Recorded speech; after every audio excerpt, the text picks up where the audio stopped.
babu 73 kariyadu salihina no yewte husnul khuluqi fi ngikku moƴƴo. قال الله تعالى لداري وإنك محمد لعلى خلق والله يوني إدو ngikku azimin mawnungu.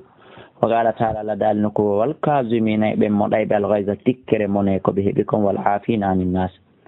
وأنا ناس رضي الله عنه قال وكان لاتك رسول الله صلى الله عليه وسلم أحسن الناس هم برنو لبيدهم برنو مؤجدهم بن فض خلقا ngikku متفق عليه حديث كفتنادو. وأنه يتام أنس قال وي ما مسست mi memali dibajan conci dibaji wala hariran wona conci harir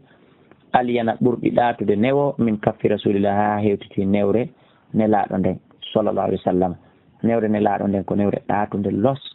kono oya andiri ɗum ko sabu awa nelaɗo no salminaynomo wat ɗum salmingo goɗɗo fontana goɗɗo jungo mum go salmira ko jeeyaɓe ngikku moƴƴo legoy. wala shamamtu mi uraka ra'ihatan ɓurgol ɗattu ha hande atyaba ɓurgol welde ɓurgol urude min ra'ihati rasulillahi ha hewtiti urgol nelaɗo ngol sallallahu alaihi wasallam. ko andingol en lotagol ha laaɓa femba leeɓi suuɗiɗi mekka peɗali mum ɗin sancaware muɗum ɗin waɗa parfum e ɓandu mum ɗum e conci mum ɗin ha yona ko jeeyaɓe ngikku moƴƴo. wala kadi hadamtu gom ɗile mi kurkanike ko anasi woni yewtude rasulullah sallallahu alaihi wasallam nelaɗo Allah 10 sinina duuɓi 10 fama qala li o wi ana Allah gattu ha hande uffin ma yo anas na feere mami bu'inte joni ma Allah huɗima ma mi waɗeti ɗum ma mi waɗeti ɗum. wala qala li shay'in o wi ana alilan hunde ha hande fa'altu hunde mi golli lima fa'altu anas kon ɗum huwanta ɗum. ɗum holli kadi kanko wona ɗo ne'ede on kadi ko ade ne'iɗo mo huwata ko nelaka si wonara koko moƴƴi. wala li shay'in o wi ana alilan kadi hunde nde mi huwali lam afalu nde mi huwali ala fa'alta ene ya huwata kada wano ni ha hande wala nallan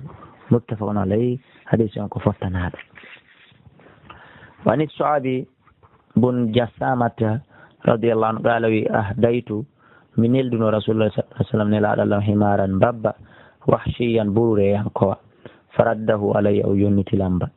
falamma ra'atuma nde yuno ma fi wajhi kon ka yeso an angal weltare qala wi inna menen lam nuradduhu alayka min jonnitiralima ɗum fi yawitagol ma fi jasingol ma illa ana si wona nde tawi min hurumon komi horminiɗo illa li ana si wona min hurumon komi horminiɗo mi ñamata tewu mbarodi ɓay komi horminiɗo muttafaqun alayhi. wa an nawasi bun sam'an radiyallahu anhu قال وسألت من لندك رسول الله صلى الله عليه وسلم عن البر في ديغول كون ديغره والاسم يبكاتو فقال ما البر كويته ديغره حسن الخلق كون موجو والاسم كويته بكاتو ما هاكا كو كلا كو غاني في نفسك كون كما وكرهت ان يدا ان يطلع عليه الناس تيمي بن جلي توي مودum humpitano ma kon ko feji ko duwete bakato. rawah muslim. wa abdullah ibn amri ibn al-as radiyallahu anhu qala wi lam yakun la ataki rasulullah sallallahu alaihi wasallam fahishan ko wolo hala fahishaku wala mutafahishan wana o wado kadi e goddo wolu hala fahishaku o wadata o provokata wa kana datike yaqulu ma kayno inna min khiyarikum ande hino je ay suwabe modon ben ahsanikum akhlaqan burbi mojude on gekko muttafaqun alayhi. wa nabi darda radiyallahu anhu anna an-nabiy sallallahu alaihi wasallam nelado qala be maki ma min shay'in ala hay'i hunde asdal urata teddude burende tiidude teddina fi mizani mu'min ender pesirde gomdi do yawmal qiyamati nyande dargal min husnul khuluqi hayetingi ko moƴƴo. wa inna allaha no alla yubghidu monano al-fahisha waɗo pankare feññina albadi funsowo pankare on funsowo piiji bonɗi ɗi legoy sakitowo ɗi legoy. rawa tirmidhi wa qala hadisun hasanun sahihun. albadi huwa alladhi ko non yatakallamu mono wola bil fashi haala njofo yagal haala ko ɗum woni ñama kala yagal warida il kalam e konguɗi jasuɗi ko ɗum wiyete ɗum. وعن أبي هريرة رضي الله عنه قال وي سئل رسول الله صلى الله عليه وسلم لندام an aksara ko ɓurata ɗuɗude ma yudhilu nnasa ko naadata yimɓe ɓen aljannata aljanna ko ɗum ɓurata naadude yimɓe ɓen aljanna qala ɓe maki taqwallah ko kulol allah wa husnul khuluqi e moƴƴugol ngikku o suyla ɓe landa an akbari kon no ɓurata ɗuɗude kadi ma yudhilu nnasa ko naadata yimɓe ɓen annara yiite kala ɓe maki alfamu wal farju ko hunduko wowlay ko woni wo yennay goɗɗo ño'ay goɗɗo ñaamay kadi ko woni wo wal farju e oɗo farju wonande mo renaki yo allah dande bonete men ɗin fof yo Allah danden bone ɗiɗo ɗiɗi ya rabbal alamin rawahu tirmidhi wa qala hadithun hasanun sahih wa minhu ƴettama makko qala wi qala rasulullah sallallahu alaihi wasallam ne Allah maki akmalul mu'minin ko ɓuri timmude e gomɗiɓe ɓen fof imanan gomɗinal ahsanum kon ɓurɗoɓe moƴƴude ɓurɗoɓe laɓede hulugan gikku wa khiyarukum ande noon suɓaɓe moɗon ɓen ka moƴƴuɓe khiyarukum ko ɓen suɓaɓe moɗon lini sa wonande sonnaɓe muɗum ɓen ko omo sonnaɓe muɗum ɓen fottani no kelɗi fewi nunɗi wo ko on woni suɓaɗon kadi ka Allah rawahu tirmidhi wa qala hadithun hasanun sahih wana aisha ƴettaminene mi aisha radiallahu anha qalat ɓe maki sami'tu minani rasulullah sallallahu alaihi wasallam laɗano yegollu ɓe maka innal mu'min ande ko wiyete gomɗinɗo la yudriku mo hewtitora mo heɓira bi husnil khuluqi bonugol ngikku makko bi husnil khuluqi sabu moƴƴugol ngikku makko ngu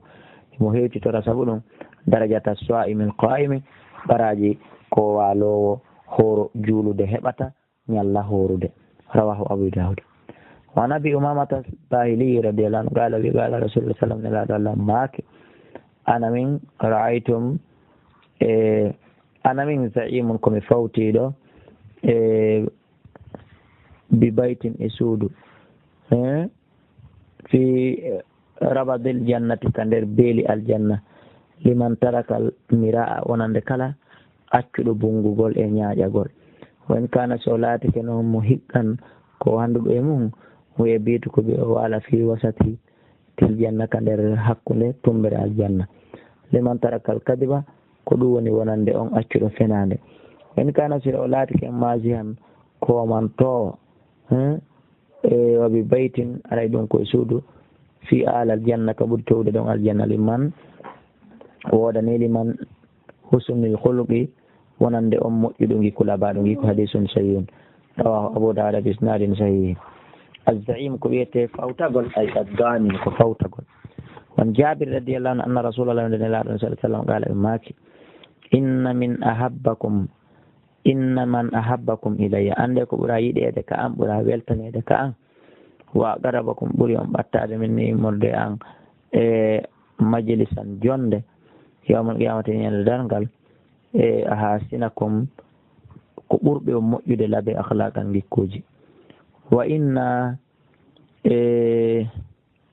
abghadakum ande ko ɓura monanede e moɗon on fop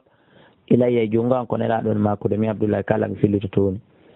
wo abadu ɓura woɗɗin o abadu kum ɓuraɗo woɗɗintinede on fof moɗon min ni immorde an yawmal qiyamati ñande dargal assarsarun wal mutashaddiqun bi mana ko ɓuri añede e jungo an few yawmal qiyamati ñande dargal assarsaruna ko ɓen ɗuɗuɓe haala ka mara nafa wal mutashaddiquna e ɓeɗo ɓe andanɗa hoore ma tiiɗinanayɓe ɓe sattinanayɓe yimɓe ɓen juutina bayana ma juutina darsu ma juutina julde ko alda e dalil wal mutafayhiɓuna e ɓen ɗon wowlayɓe hunduko tew haala bonka huulanayɓe eɓɓindano wowla haala bonkata hunduko haala kanko hunduko tew bonka hollayka kadi kañum hino ɓuri hedditiɓɓen قالوا بين يا رسول الله قد علمنا قملي من عندي السرسارون والمتشدقون بيدو ود بحالة كالدا نفع بيدو كدون تشوتنا نوبهم فما المتفيهقون كم بيون بين قال نلا ماك المتكبرون قرأ مولين تني بين رواه الترمذي وقال حديث حسن بفرد السرسار ko wiyete ɗum huwa ko kathirul kalami kon ɗuɗuɗo haala takallufan ka fawgol hoore mum tun haala tun والمتشدق والمتطاول كون جوتينو على الناس بكلامه هذا مكان تاسو دي ولد كان كوتا تايرتا ويتكلم أولا كد بملء فيه هندكم ما كنت تو تفاسوان ka wulugol haalaji jaasuɗi bonɗi wa ta'ziman e ka mawningol li kalamihi haala makko kan wal mutafayhiqu aslu asmum o nal fahaq koye morde e ɗuɗɗingol wawa ɗum al imtila'u ko hebbingol wawa walladi ko on woni on yamla'u mono hebbina famaho hunduko makko kon bil kalami haalawol gotol ويتوسع وينيا في إمود ويغرب أو كئنا به إمود تكبرا كما ننتنقل وارتفاعا إكتوني تقول وإجارا إكفين ينقل للفضيلة ونبور المنقل كان ينبوري على غير يدوتنا مكو كويدتي بهم وروى الترمذي عن عبد الله بن المبارك رحمه الله في تفسير عند التفسير حسن الخلق بكم قال وي هو كون بكم طلاقة الوجه ko hentingol yeeso ngon jalbinango wewlinango moosango wa badulul ma'ruf ko ɗum woni e funsugol hiwrandu andandu ɗum